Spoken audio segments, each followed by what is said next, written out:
স্বাধীনতা দিবসে জেলায় হলো না কুচকাওয়াজের মহড়া। সংক্ষিপ্ত ভাষণে স্বাধীনতা দিবস সারলেন জেলা শাসক।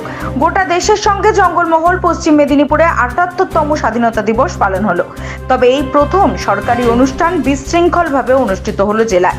বিগত দিনে দেখা গেছে ২৬শে জানুয়ারি প্রজাতন্ত্র দিবসে পুলিশ লাইনে এক অনুষ্ঠানের মধ্যে দিয়ে জেলা শাসক পুলিশ সুপার অভিবাদন গ্রহণ করেন পুলিশের।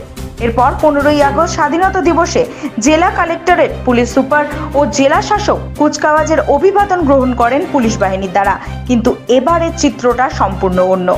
এদিন দেখা যায় জেলা শাসক যখন পতাকা তুলছেন তখন মঞ্চে নেই পুলিশ সুপার ধৃতিমান সরকার সহ পুলিশের বেশ কিছু উচ্চপদস্থ আধিকারিকরা।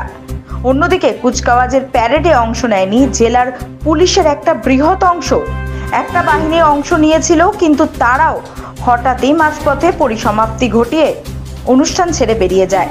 এই ঘটনায় চাঞ্চল্য ছড়িয়ে পড়ে গোটা জেলায়। অন্যদিকে সংক্ষিপ্তভাবেই নিজের বক্তব্য শেষ করেন জেলা শাসক খুরশিদ আলী কাদরি, যদিও এই নিয়ে মুখে কুলুপ জেলা প্রশাসনের। আজ স্বাধীনতা দিবসে শুভ দিনে পশ্চিম মেদিনীপুর জেলায় বাসী এবং উপস্থিত সকলকে জানাই অভিনন্দন। আজ জাতির গর্ব সম্মানের দিন।